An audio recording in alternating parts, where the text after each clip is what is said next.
আমাদের পাড়ার নৃপেনদা খুব অসুস্থ, বেশ বয়স হয়েছে, তো লোকজন পাড়ার প্রতিবেশী আত্মীয় স্বজন কাউকে সেই রকম চিনতে পারছে না। মানে দু চোখটা বন্ধ করে আছে, কোনো রকমের একটু ডাকাডাকি করলে সাড়া দিচ্ছে, কখনো কখনো আবার সেটাও পাচ্ছে না। পাশের বাড়ির এক বৃদ্ধা নৃপেনদাকে দেখতে এসছে। তো তখন নৃপেনদার বউ নৃপেনদাকে ডাকছে যে, ও গো শুনছো, যে দেখো কে তোমাকে দেখতে এসেছে।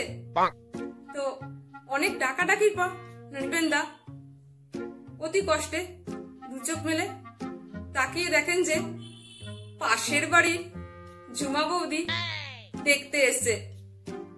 তো সেই দেখে নৃপেনদা তার স্ত্রীকে বলল, যখন আমার ভরা যৌবন ছিল তখন তো তুমি ওর দিকে তাকাতে দাওনি, আর আজ মরণকালে তুমি আমাকে বলছো আমি ওকে চিনতে পারছি কিনা?